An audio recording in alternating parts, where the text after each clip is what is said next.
Iglesia Cristiana La Familia presenta un mensaje a la luz de la palabra. Con el pastor Bernardo Ríos. A continuación.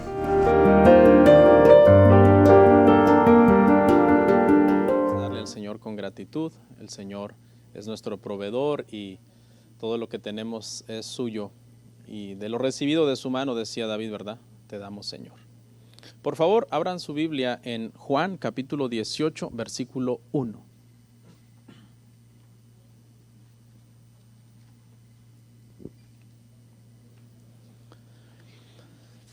Juan capítulo 18, versículo 1, y vamos a leer puestos en pie, como acostumbramos.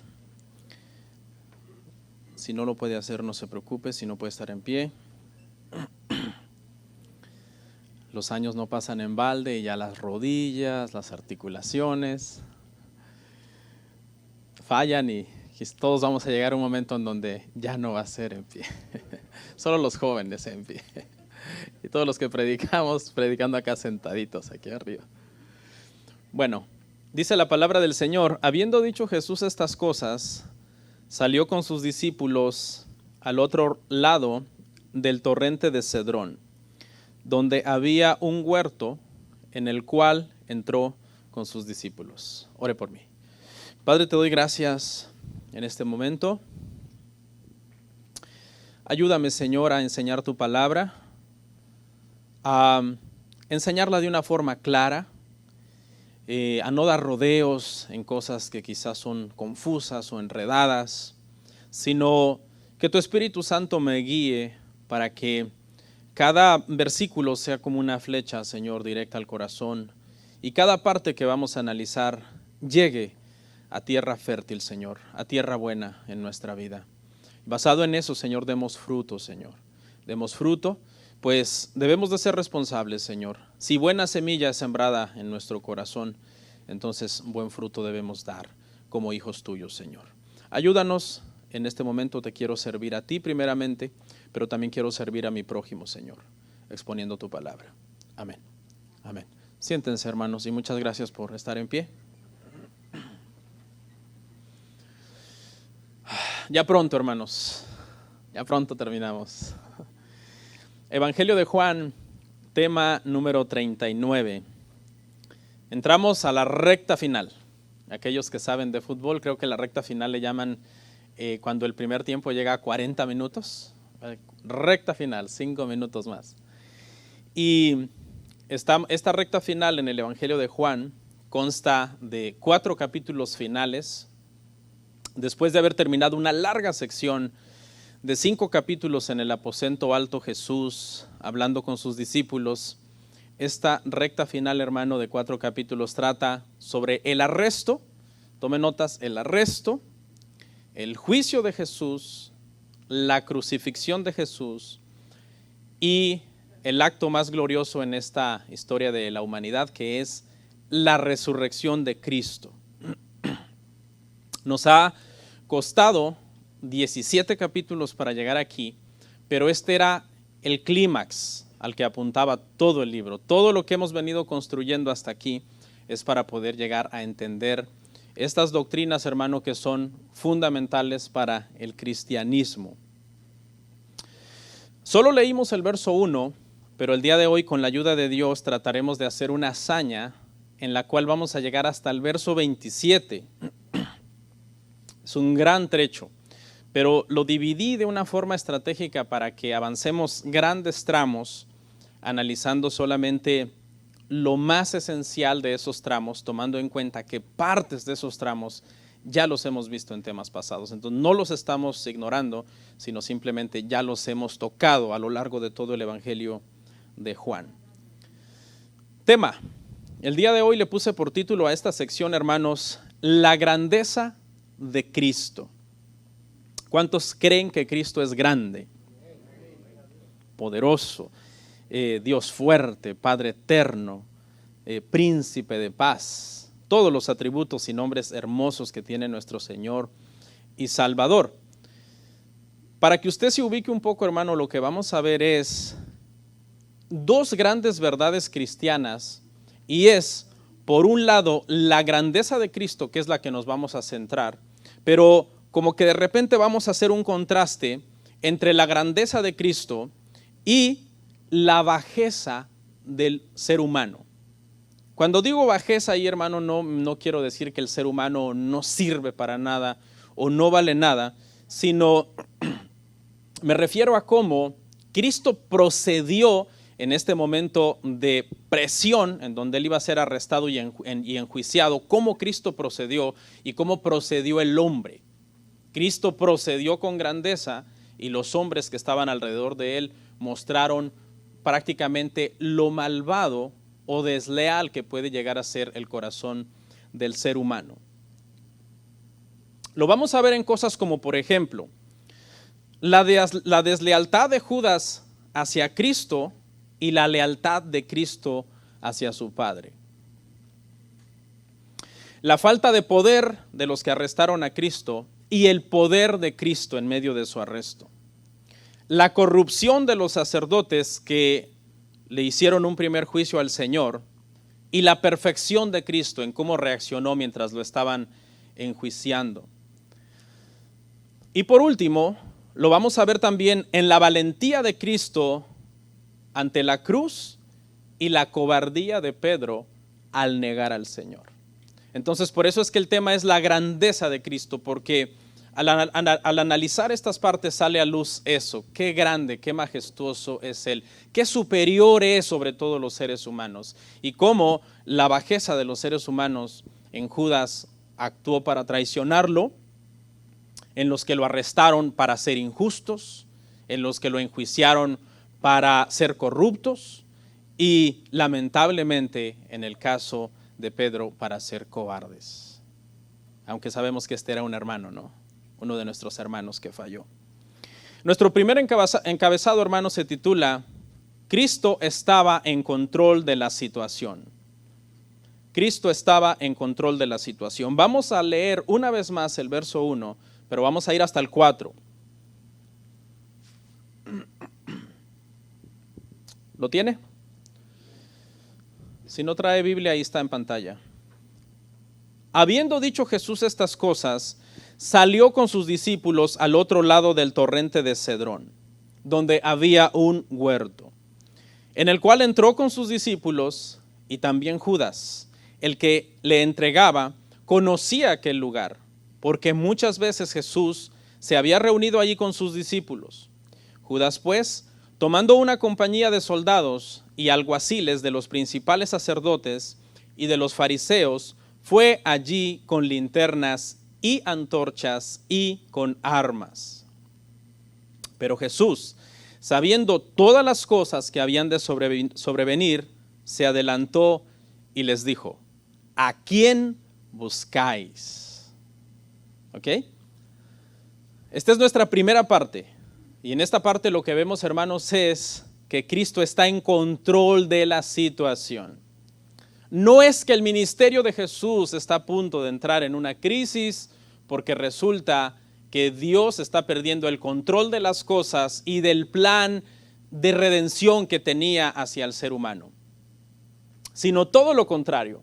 Lo que estaba sucediendo estaba en el plan de Dios, como bien dice la Escritura, desde antes de la fundación del mundo. Una vez que Jesús salió, dice la primera parte, vamos a analizarla, salió, dice, con sus discípulos. Esto se entiende, hermano, en dos sentidos. Primero que nada, que salieron del aposento alto una vez que Jesús había pasado largo tiempo con ellos ahí, hablando con ellos en privado, celebrando la cena. Pero también se entiende en el sentido de que salieron también de Jerusalén. Lo entendemos porque dice que cruzaron el torrente de Cedrón. En este momento Jesús comienza a dirigirse hacia el punto geográfico donde estaba escrito desde antes que él iba a ser arrestado. Porque el arresto de Jesús no fue un accidente. Dice que para esto cruzaron el torrente de Cedrón. Algo curioso de este lugar, hermano, es que la primera vez que las Escrituras menciona este lugar, el torrente de Cedrón, en 1 de Samuel 15:23, también lo menciona en el contexto de una traición. La traición de Absalón hacia su hijo, hacia su padre, de Absalón hacia su padre, el rey David. La primera vez que encontramos este lugar en las Escrituras es en el contexto de una traición. Una traición de un íntimo, de un hijo, hacia su padre. Y aquí, en este pasaje, volvemos a encontrar entonces este lugar como un lugar de traición, igualmente de un íntimo, de uno de los 12 apóstoles que Jesús había elegido en aquella noche que pasó orando y después eligió a estos 12, uno íntimo que iba, hermanos, a entregar al Señor. Así que en ambos escenarios, tanto en el caso de David como con Absalón, como en el caso de Cristo con Judas, estamos hablando de este lugar como un lugar, diríamos, antes de conocer a Cristo, un lugar como maldito, ¿no? Dicen en mi país, dicen, ese lugar está salado. Y es que tenía una connotación un tanto perversa este lugar. En los tiempos, hermano, en que habían reformas religiosas en Israel y se levantaba un rey justo y piadoso y hacía una reforma y reunía los ídolos del pueblo y decía, destruyamos estos ídolos, por lo general eran llevados a este lugar del torrente de Cedrón y eran quemados ahí, todos los ídolos abominables. Como que el lugar entonces se entraña un tanto así como de oscuridad, de maleficencia, ¿no? Y aquí es donde Judas, hermano, entregó al Señor. Dice que había un huerto. Judas conocía muy bien cómo procedía el Señor. Jesús se reunía constantemente con sus discípulos en este lugar. Y recuerde que Judas hace rato que se fue de la reunión. Ya tiene un buen rato que él se fue de la reunión, pero a Judas no le cuesta deducir dónde encontrar a Jesús, aunque él no viene caminando con él del aposento alto. Porque dice que de una forma continua y casi sistemática, cuando Jesús andaba por esta área, se juntaba con sus discípulos en este lugar, en este huerto. Los sinópticos dan más detalles de todo lo que pasó ahí. Juan simplemente pasa un poco por encimita, pero los sinópticos dicen que ahí Jesús hizo su última oración antes de ir a la cruz, que oró con tal intensidad que su sudor eran como grandes gotas de sangre, y también que ahí fue el lugar donde 3 de sus más allegados se durmieron y no lo acompañaron en la oración. Este viernes en la vigilia alcancé a ver a algunos como cabeceando por ahí. Yo creo que entienden a Pedro. Judas no viene solo. Judas sabe dónde ubicar al Señor, pero él ha ido a tomar, dice, una compañía de soldados. Mucha gente. Eruditos discuten entre si una compañía de soldados eran 600 hombres o si eran 1000 hombres. Hay personas que esto le parece exagerado, dicen es demasiada gente para arrestar a un carpintero que estaba solamente con 11 hombres, pero por la Escritura sabemos que algunas veces los romanos, cuando consideraban a algún preso especial en algún sentido, le ponían un buen número de gente para arrestarlo o para custodiarlo. Usted lo puede ver en Hechos 23:23, cuando Pablo fue arrestado y fue enviado de Jerusalén hacia Cesarea, y se dispusieron 470 soldados para hacer este trabajo. 200 jinetes, 200 lanceros y otros 70 hombres aparte. Entonces, no es tan descabellado este número de gente, era una turba de gente bastante grande, porque solamente estamos hablando de lo que la compañía se cree que era, aparte la policía local del templo, que eran los alguaciles y algunos otros mirones que tenían curiosidad de estar presentes en este arresto de Jesús. Habían estado esperando este momento de hacía muchísimo tiempo. En el pasado no lo pudieron arrestar porque su tiempo no había llegado, pero ahora su tiempo había llegado y el Señor mismo se iba a entregar. Porque es que Él está en control de la situación.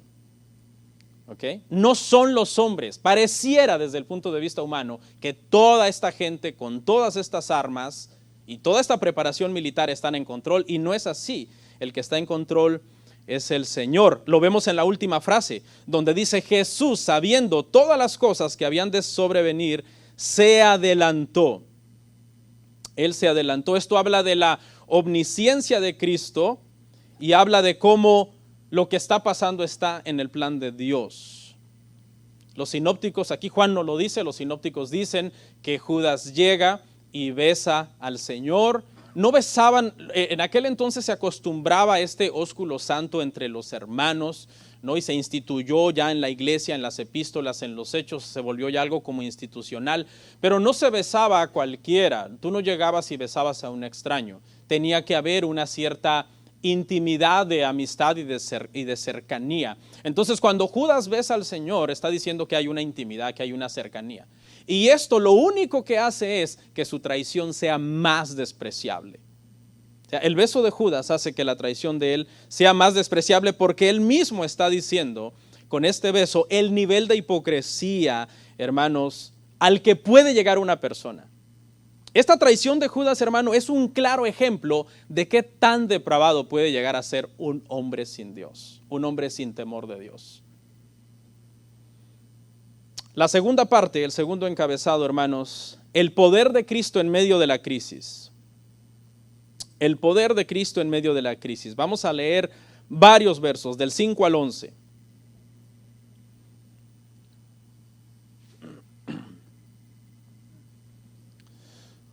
¿Qué les dijo Jesús en la parte anterior? ¿A quién buscáis? Y aquí retomamos, le respondieron, a Jesús Nazareno. Jesús le dijo, yo soy. Y estaba también con ellos Judas, el que le entregaba. Cuando les dijo yo soy, retrocedieron y cayeron a tierra. Volvió pues a preguntarles, ¿a quién buscáis? Y ellos dijeron, a Jesús Nazareno. Respondió Jesús, os he dicho que yo soy. Pues si me buscáis a mí, dejad ir a estos, para que se cumpliese aquello que había dicho, de los que me diste, no perdí ninguno. Entonces Simón Pedro, que tenía una espada, la desenvainó e hirió al siervo del sumo sacerdote y le cortó la oreja derecha. El detalle de Juan, porque está ahí parado, ¿no? Viendo. Y el siervo se llamaba Malco. Jesús entonces dijo a Pedro, mete tu espada en la vaina, la copa que el Padre me ha dado, ¿no la he de beber? Wow. Qué autoridad la del Señor hasta el último minuto, hermano, en obediencia al plan del Padre que Cristo sabía. ¿A quién buscáis? Dice que el Señor le responde, y ellos le dicen a Jesús Nazareno. Y en el momento, escucha, hermanos, en que Jesús abre su boca y salen de sus labios las palabras, yo soy, en ese momento es como si una explosión hubiera sucedido en ese momento entre Jesús y todos los que están ahí para arrestarlo, que era mucha gente. Y entonces ¿cómo se llama lo que produce la explosión, hermano? Como un hongo, por ejemplo, por decirlo así, sale en una fuerza, así como una expansión, y los lanza a todos al suelo, los que han venido a arrestar al Señor. Dice que retroceden todos ante esta fuerza y caen a tierra. Todos, incluyendo Judas, que está ahí, caen al suelo. Ellos creían que podían ejercer poder sobre Cristo con todos los soldados, con todas las armas, con la policía local de la ciudad. La realidad es que Cristo tenía poder para con una palabra ponerlos de rodillas a todos. Y si lo iban a arrestar era por la única razón de que Él se los iba a permitir y no porque ellos tuvieran ningún poder sobre Él. Muchos alegan que aquí no hubo ningún poder sobrenatural y los seguidores de la teología liberal enseñan que los soldados venían distraídos y los alguaciles y todo este grupo de gente, y que en eso, cuando ellos estaban aproximándose a Jesús, Jesús emergió de una penumbra y entonces se asustaron porque fue repentina la aparición de Jesús frente a ellos, y entonces retrocediendo en un efecto de dominó, todos cayeron al suelo, tratando de dar una explicación racional de por qué todos cayeron a tierra. La realidad es que esto es demasiado aventurado, porque el ejército romano era el ejército más poderoso del mundo y no podían ser, en primer lugar, tan cobardes como para que se asustaran porque alguien emergió de la penumbra, y en segundo lugar, tan torpes de caer todos tirados. ¿Cuál es la realidad? La realidad es que la palabra de Dios tiene poder, esa es la realidad. Con su poder creó los cielos y la tierra, con el poder de su palabra. Y con el poder de su palabra, Cristo sanaba a los enfermos. Al leproso le dijo, sé limpio. Y a la mujer del flujo de sangre, con solo tocar su manto, dice que ese azote que la había atormentado por 12 años desapareció instantáneamente. Él tenía poder. Estaba vestido ese poder con carne, pero en aquella transfiguración de Mateo 17, donde la carne no pudo contener su gloria, dice que brilló y resplandeció como nunca antes se ha visto un resplandor. Las apariciones de Cristo, hermano, en la Biblia, en el libro de los Hechos, dice que superaban el resplandor del sol al mediodía cuando está en su esplendor. Ese es Dios. Ese es nuestro Cristo. Ese es el Señor al que servimos. Para Él no hay nada imposible. El endemoniado gadareno, dice la palabra, hermano, que nadie lo podía sujetar. Los hombres trataban de sujetarlo y nadie lo podía dominar. Así que lo amarraron con cadenas y grillos de hierro y los rompía. Pero cuando vio a Cristo, dice que vino y cayó a tierra ante el poder de Cristo. Y Cristo no había dicho nada todavía. Solamente les dijo a toda esa legión que estaba dentro de él, sal de él. Y hoy la gente que hace liberaciones, hermano, todo el show. Pero el poder de Cristo, hermano, es el poder real y verdadero. ¿Cuánto le dan gloria al Señor por eso? Entonces, Pedro, que tenía una espada. Pedro y espada son dos cosas que no deberían ir juntos en una misma sentencia. Pero aquí aparece Pedro con una espada. En el ministerio de Jesús había dos espadas, y no es que fueran sicarios, ¿no? Pero a veces se ocupaban quizás para abrir paso en los lugares o para abrir un coco, no sé. Y habían dos espadas y se les ocurre que una la tenga Pedro. Juan se hubiera puesto listo, hubiera dicho, muchachos, escondan las espadas de Pedro, un día nos mata. Pedro tiene una espada. Dice Lucas 22:49, escuche, por eso cómo los evangelios se complementan tan hermosamente. Lucas 22:49 dice que le preguntaron a Jesús, cuando venía la gente sobre Jesús, dice que los 11 le preguntaron, Señor, ¿herimos a espada? Por Juan, nosotros entendemos que Pedro no esperó la respuesta. Porque la respuesta tuvo que haber sido no, ¿verdad? Obviamente, porque por eso es que reprende a Pedro por haber sacado la espada. Así que Pedro no espera la respuesta, sino que mientras que los otros están preguntando, Señor, herimos a espada, Pedro saca la espada y le corta la oreja derecha a Malco. Impulsivo como siempre el hermano Pedro, pero con grandes virtudes, ¿no? A veces crucificamos al pobre Pedro. Ya murió crucificado, según la historia él también murió crucificado, ¿no? Pero tenía un carácter bastante férreo, ¿no? Era impulsivo y todo, aunque vamos a ver más adelante cómo la cobardía también le ganó. Es que somos siervos de Dios con pies de barro. Nadie está exento en fallar y nadie está exento, hermano, en pecar. Pero Jesús, ¿qué hizo? Porque aquí estamos hablando en este punto de el poder de Cristo en el momento de la crisis.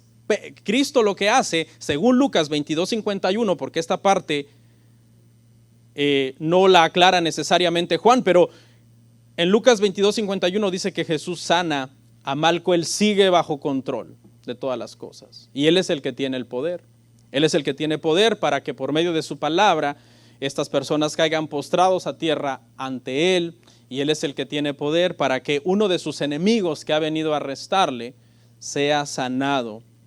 Y el Señor, aquí hay un debate, ¿no? en la teología, si el Señor recogió la oreja y se la volvió a pegar. La Biblia no dice exactamente que haya sido así, o si el Señor simplemente puso su mano y creó una oreja de la nada, lo cual es...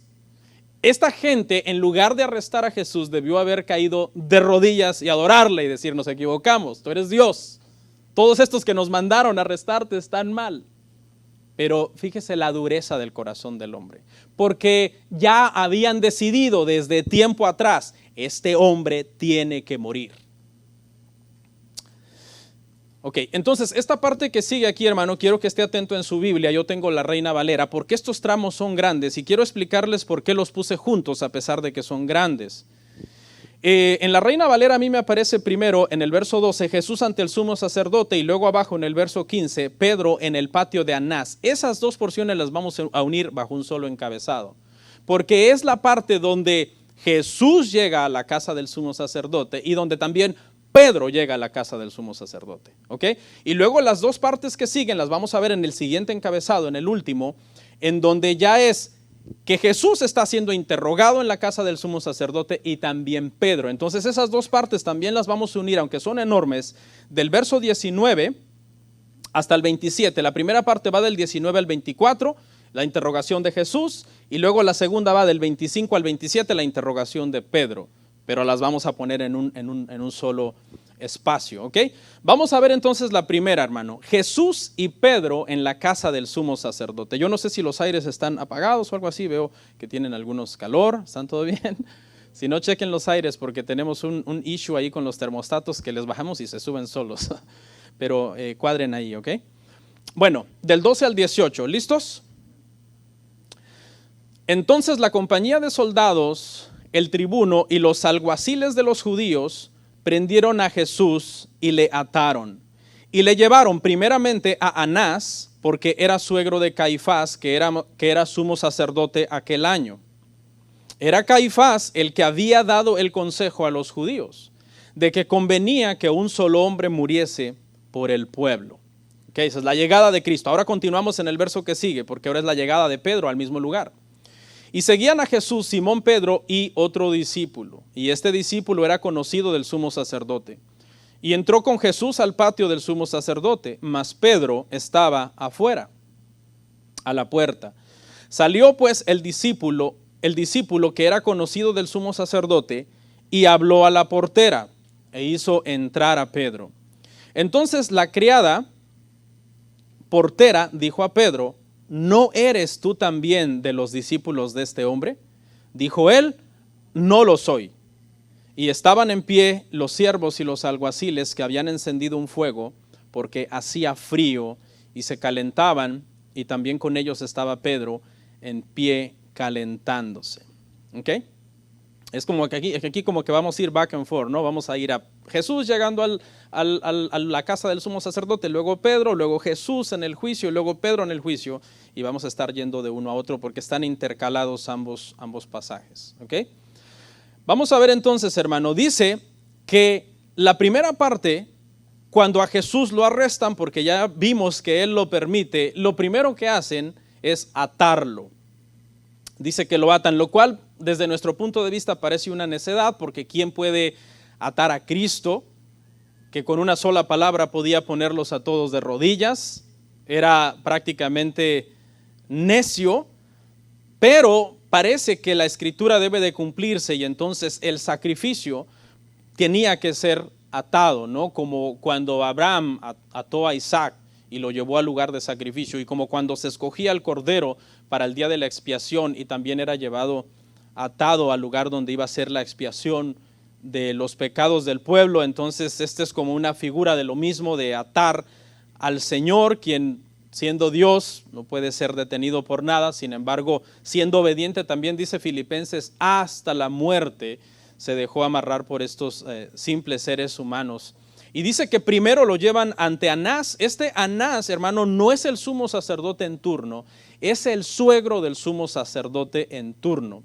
Pero en el siglo, en este tiempo, hermano, en los tiempos de Jesús, el sacerdocio de Israel se había corrompido de una forma terrible. Prácticamente era un interés por ser sumo sacerdote por cuestiones más económicas. Los historiadores, la Biblia no lo dice, pero la historia secular, por ejemplo, hay un libro de Alfred Edersheim de los tiempos de Jesús que dice que este Anás era realmente el que movía todos los hilos detrás de Caifás, que era en sí el sumo sacerdote en turno. Todavía usaban el título para él, como se usa cuando alguien en un tiempo fue presidente y después ya no lo es. Ahora es el expresidente, pero algunas veces alguien lo entrevista muchos años después de haber dejado el poder y le sigue diciendo: gracias, señor presidente, por concederme esta entrevista, porque le sigue confiriendo el título de respeto por el alto rango que ocupó. Y era exactamente lo mismo con este hombre. Todavía tenía el título de sumo sacerdote sin serlo necesariamente. Él es el que había corrompido. Cuando Jesús dijo que el templo se había vuelto una cueva de ladrones, era Anás, el principal autor de esa situación, de que todo estuviera corrompido en Israel. Y ahora entramos entonces ahí mismo en esa parte en donde ya llegó Jesús. Este es el contexto en el que llega a ser interrogado primero por Anás. Y ahora, hermanos, Pedro dice ahí mismo, en esa parte que leímos más abajo, que seguían a Jesús, Simón Pedro y el otro discípulo. Esta es la llegada de ellos dos. Habían huido de la escena. Cuando vemos la escena del arresto en todos los sinópticos, habían salido corriendo, habían huido. De hecho, se cree que Marcos estaba ahí presente, aunque no estuvo necesariamente en el aposento alto. Y Marcos no es uno de los 12 apóstoles. Y hay un pasaje en donde dice que estuvo ahí como mirando la situación del arresto y estaba solamente envuelto en una sábana, y cuando huyó sin la sábana, porque lo alcanzaron a agarrar y se fue huyendo desnudo. Y todos habían huido para que se cumpliera la escritura: heriré al pastor y dispersaré a las ovejas. Y lo habían abandonado, lo habían dejado. Pero yo creo que la Biblia no lo dice, y después de correr un tramo, Pedro y Juan iban ansiando, corriendo y esquivando árboles y corriendo quizás de forma errática, sin planear necesariamente a dónde iban. Llegó un momento en que se detuvieron y dijeron, bueno, parece que nadie nos sigue, como que retomaron el valor, y entonces ellos emprendieron una persecución ahora para ver a dónde llevaban al Señor. Y lo siguen entonces de una u otra forma, como escondiéndose tal vez, y llegan hasta el lugar donde está ahora Cristo, donde Cristo ha sido llevado por las personas que lo ataron y lo llevaron amarrado. Los dos discípulos son Pedro y el otro es Juan. Juan no se menciona a sí mismo por humildad, como trata siempre de evitarse a lo largo de todo el libro. Pero este discípulo que es Juan, que nosotros deducimos que es Juan, dice que era conocido del sumo sacerdote. Es decir, Juan conocía a Anás. Había una especie de relación con él. Y alguien diría, ¿cómo es eso? O sea, uno de los apóstoles del Señor, ¿qué relación tenía con este impío, con este hombre que había pervertido a la nación? Parece ser que Juan no es cualquier discípulo. Hay gente que ha dudado de esta postura, que sea Juan y que conocía a Anás, porque dicen, ¿cómo es posible que un sumo sacerdote haya tenido relación con un simple pescador? Pero parece que Juan no era un simple pescador. Por Marcos 1, 19, 20 podemos ver que su padre, el padre de Juan, era un empresario de la pesca y tenía jornaleros y tenía trabajadores. Entonces Juan no era como un simple pescador, sino el hijo de un gran empresario de la pesca. Y es posible entonces que antes de venir al conocimiento de Cristo y de empezar a seguir a Jesús, hubo ese roce, usted sabe, cuando se codean, ¿no? Los de la crema y nata de la alta sociedad, en donde posiblemente ahí Juan había conocido a este hombre, y este hombre todavía le guarda un cierto respeto a Juan, y entonces Juan no tiene miedo de acercarse ahí, se siente como con una cierta confianza. Él entra, él no tiene problema en entrar, porque él es conocido de este lugar. Seguramente lo vieron y dijeron, Juan, ¿qué haces aquí? Pues vengo aquí de curioso, a ver qué está pasando, pásale. Pero a Pedro lo deja fuera, y entonces dice que él le pide a la portera que por favor deje pasar a Pedro, porque Pedro sí no era conocido, no era su ambiente, él no pertenecía a esta reunión, y la mujer dice que deja entrar a Pedro. Para su desgracia, mejor se había quedado afuera. ¿Por qué? Porque inmediatamente esta mujer, cuando lo vio y lo dejó entrar, como que su cara se le hizo conocida. Y le hizo una pregunta, y le dijo, ¿no eres tú también de los discípulos de este hombre? Y aquí comenzó Pedro a caer, por haberse dormido en la oración. Eso lo digo yo, no lo dice la Biblia, pero la respuesta de cuando Jesús les pregunta a los soldados, ¿a quién buscan? Él les dice, yo soy. Y cuando a Pedro le dice, ¿no eres tú de sus discípulos? Él dice, no soy. Triste. Esta es una lección para todos nosotros, hermano, de no creernos autosuficientes, de no confiar en nuestras propias capacidades, de siempre pedirle a Dios que nos ayude, de siempre pedirle a Dios que nos guarde en todo, hermano, en la enfermedad, en la tentación, en las cosas difíciles que pasamos, en las decisiones que tomamos, siempre decirle, Señor, ayúdame a no confiar en mi propia prudencia, dame sabiduría, guíame, porque Pedro había alardeado, ¿se acuerda? No, Señor, yo no te negaré, yo iré contigo hasta la muerte. Sí, al final fue hasta la muerte, pero en este episodio él faltó a su palabra que él había dicho como creyéndose demasiado autosuficiente, y ese fue su error. Y después que niega al Señor, dice que Pedro estaba con los alguaciles calentándose. Mire qué rápido da vuelta la vida. Porque hacía escasos minutos Pedro estaba con Jesús atacando a los alguaciles con espada. Ahora Pedro está con los alguaciles negando a Jesús, calentándose con ellos. Muchachos, atícenle que aquí los pies los tengo muy helados. Tú eres, no, yo no soy. Tengamos cuidado. La Biblia dice, el que cree estar firme, mire que no caiga. Por eso, mire hermano, cuando alguien peque, no se espante, no ponga un grito en el cielo. Duele bastante y salimos lastimados, pero siempre tenemos que aprender a ver eso, hermano, con madurez, con sabiduría. Y por último, nuestra última sección, que es la más larga, pero igual vamos a ver solo algunas cosas. Va desde el verso 19 al 27, el encabezado es la interrogación de Jesús y Pedro.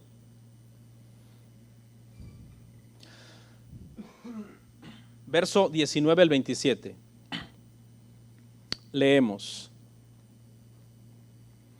Y el sumo sacerdote preguntó a Jesús acerca de sus discípulos y de su doctrina. Jesús le respondió, yo públicamente he hablado al mundo. Siempre he enseñado en la sinagoga y en el templo, donde se reúnen los judíos, y nada he hablado en oculto. ¿Por qué me preguntas a mí? Pregunta a los que han oído qué les haya yo hablado. He aquí ellos saben lo que yo he dicho. Cuando Jesús hubo dicho esto, uno de los alguaciles que estaba allí le dio una bofetada. Oiga usted.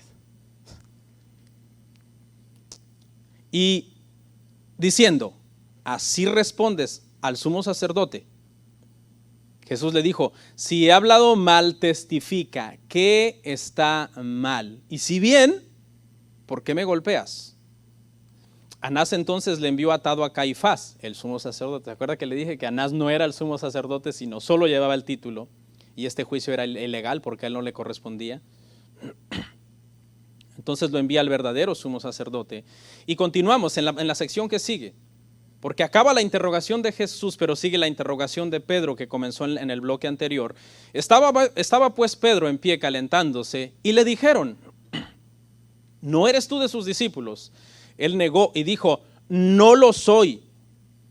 Uno de los siervos del sumo sacerdote, pariente de aquel a quien Pedro había cortado la oreja, le dijo, ¿no te vi yo en el huerto con él? Negó Pedro otra vez y enseguida cantó el gallo.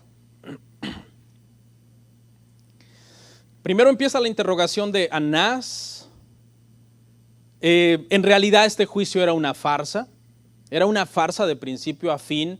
La instrucción era matarlo, saliera inocente, saliera culpable, saliera súper inocente.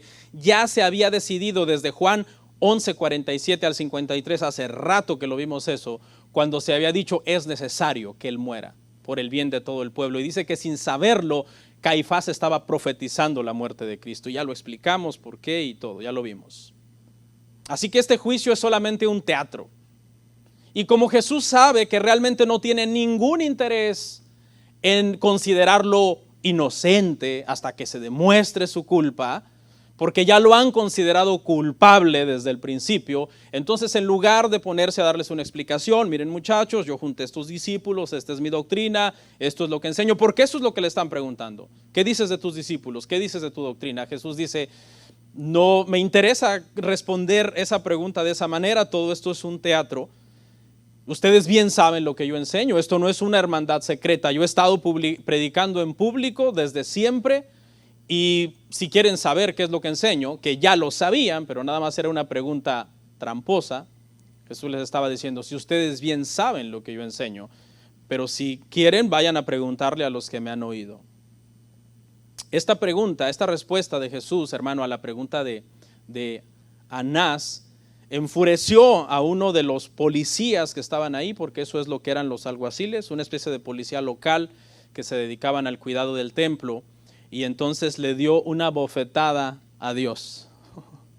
Imagínese eso, hermano.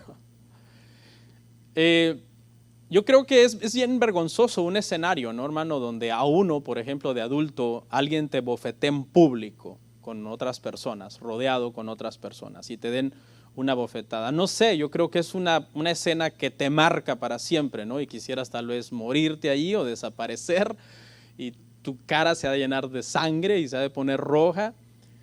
Y eso fue lo que este hombre hizo contra el Señor. Y fíjese que el Señor no ha dicho nada malo, pero este hombre viene bufando de ira y lo que quiere es descargar su enojo, porque el Señor no ha dicho nada, porque el Señor le pregunta, espérate, si dije algo malo, dime qué fue. ¿Qué fue lo que dije de malo? Y si no, entonces ¿por qué me golpeas? Y esa es una pregunta que no tiene respuesta, porque el hombre lo único que está procediendo es de su enojo, de su bajeza como ser humano contra la grandeza del Señor, por el endurecimiento del corazón de este hombre. Tremendo, hermano. A veces podemos ver a gente que puede hasta blasfemar de Dios y maldecir el nombre de Dios en su dureza, en su ignorancia algunos, ¿no? Porque quizás alguno también lo hace mucho antes de conocer, también de entender el Evangelio. Y el Señor después tiene misericordia de uno. Porque yo me acuerdo que cuando era adolescente me gustaba cierta música de cierto rock que era un poco pesado y habían canciones que maldecían a Dios y yo las cantaba. Bueno, en la ignorancia, ¿no? De no saber uno, de no tener ningún entendimiento. Pero de ahí nos sacó el Señor, hermanos.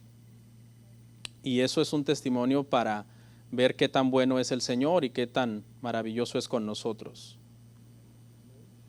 Ahora vamos a ver a Pedro y con esto vamos a cerrar, porque el Señor ya les contestó su pregunta, ya lo bofetearon y ahora la escena vuelve afuera, a donde está Pedro en el patio, y le preguntan, ¿no eres tú de sus discípulos? Mientras Anás está interrogando a Jesús allá adentro, los subordinados de Anás están interrogando a Pedro allá afuera. Pedro se fue a meter a un problema allá.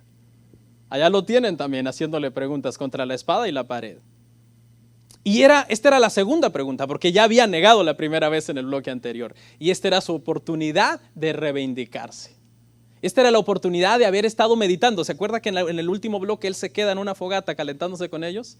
Y él se debió de haber quedado pensando esto. Wow, he negado al Señor. ¿Cómo es posible? Y me dijo que yo lo iba a negar. Ese tiempo él debió aprovecharlo para meditar y decir, no lo vuelvo a negar más. Pero ¿qué pasa? Cuando vienen, hermano, y le preguntan por segunda vez, en lugar de reivindicarse, se hunde más. Y dice, por segunda vez, yo no soy su discípulo de él. Pero las cosas no estaban ahí para terminar, sino que todavía desciende más en la espiral en el que ya había comenzado a caer, porque resulta que Pedro, para colmo de males, se fue a arrimar a la fogata junto a un familiar de Malco, al que él había arrancado la oreja. Y quizás los demás no tenían tan clara la cara de Pedro en su mente, pero este sí, porque este era su familia de Malco. Y este le vuelve a preguntar a Pedro, ¿no te vi en el huerto? Es más como una pregunta retórica, ya suena como, yo te vi en el huerto a ti.